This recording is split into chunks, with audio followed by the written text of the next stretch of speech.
Friends, আমরা অন্নপ্রাশনে যাচ্ছিলাম, সেই সময়কার দাঁড়িয়ে কিছু ভিডিও বানিয়েছি, সেটাই সামনে তুলে ধরলাম।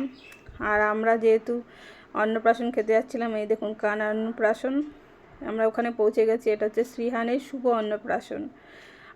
আমরা গেছিলাম, আমার হাজব্যান্ড গেছিলো, আমার শাশুড়ি মা, আমার মেয়ে, আমাদের ছেলে, আমার যা ওই যে গিফট নিয়ে ঢুকছে, আমি ক্যামেরা নিয়ে পেছনে ছিলাম, যার জন্য আমাকে দেখাতে পারিনি। যাই হোক, গিফট দিয়ে ওখানে বাচ্চাটা ছিল, ওকে গিফট দিয়েছে। আর এই দেখুন যার অন্নপ্রাশন তাকে নিয়ে সবাই খেলছে, আরও খুব হাসছে, এত কিউট যে আমি একটা ভিডিও করেছিলাম, যেটা আপনাদের কাছে সকালে রিলস হিসাবে ছেড়েছি।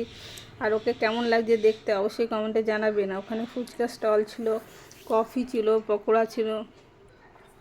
আমরা দুঃখের বিষয়ে ফুচকাটা খাইনি, বাচ্চাগুলোর খিদে পেয়েছিলো বলে ওরা শুধু পকোড়া খেয়েছিল আর গান বাজলে যে একটু খাচ্ছিলো আর নাচানাচি করছিলো। অনেকটা রাত হয়ে গেছিলো, আমরা ওই জন্য দাঁড়াইনি, সোজা গিয়ে আমরা খাওয়ার টেবিলে বসে পড়েছিলাম।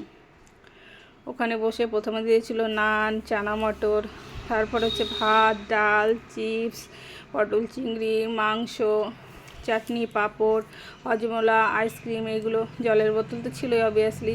এগুলো খেয়ে আমরা যেই টাইম বসি টাইম মতো খেয়ে উঠেছি। উঠে আর বেশিক্ষণ দাঁড়াইনি, তারপরে খেয়ে 10 মিনিট পর দাঁড়িয়ে আমরা বেরিয়ে এসেছিলাম।